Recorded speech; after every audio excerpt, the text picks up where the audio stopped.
Hello dear students, welcome in this session. Let me remind you first what we learned in the earlier video.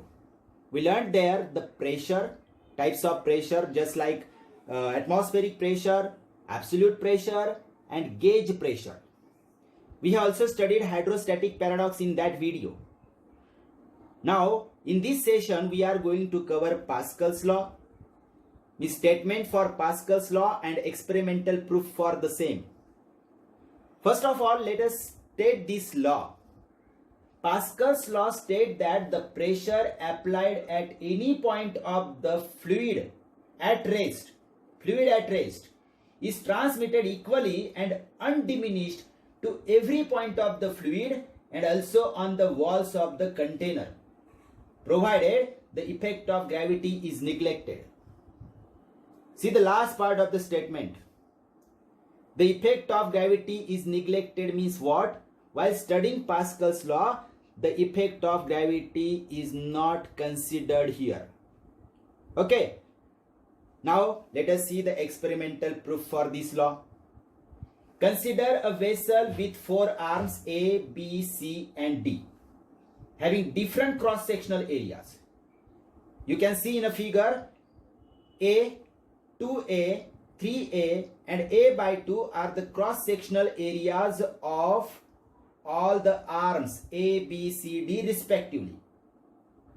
Now this vessel is filled with incompressible fluid. Incompressible means the fluid whose density does not change with pressure. Such a fluid is called incompressible fluid that we have learnt earlier. And this vessel filled with incompressible fluid. And all the parts A, B, C and D, these are arms of this vessel, are fitted with frictionless and watertight pistons. You can see the pistons are fitted here. These pistons can move backward and forward here.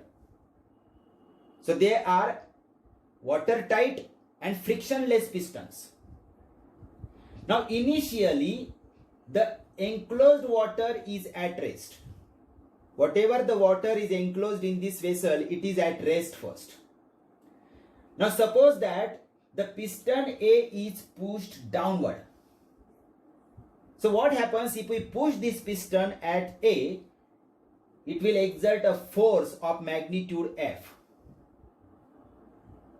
So naturally there will be pressure on the fluid. And this pressure at A is given by PA is equal to F upon A. You know, force per unit area is called pressure. Here force exerted by the piston.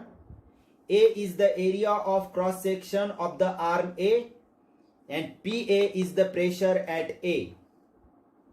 Suppose this is equation number 1. Now what happens? When we exert a pressure on the piston at A, this pressure is distributed equally at all the points of the fluids, not only on the fluids but also on the walls of the container. Now if we want to maintain these pistons at their original positions, we have to apply some pressures on these pistons also. Otherwise they will move backward. If you apply the pressure at piston A, these pistons will move in the backward direction because of pressure is distributed equally in all directions. And we have to maintain these pistons at their original positions, so we have to apply the pressure at every arm, means on the arm B, C and D. So what will be the magnitudes of the pressures at B, C and D? The magnitude of pressure at B will be equal to twice F upon twice A, where 2F is the force applied on the piston B and twice A is the area of cross section there. Again, force per unit area means pressure. This is the pressure at piston B, which is required to maintain the piston at its own position. So again here if we cancel 2, we get F upon A. Suppose this is equation number 2. Now we can write the pressure at C, pressure exerted at C can be written as PC is equal to 3F upon 3A. Again, force per unit area is called pressure, where 3F is the force exerted on piston C and 3A is its cross-sectional area. Again here if we cancel 3, we get F upon A. This is equation number 3. Now for maintaining the piston at D at its own position, we have to apply the force here, and that force is F by 2 as its cross-sectional area is A by 2. So the pressure at D can be written as PD is equal to F by 2 upon A by 2. Here again if 2 will be cancelled and remains F upon A. This is equation number 4. Now we have written the pressures at all the pistons here.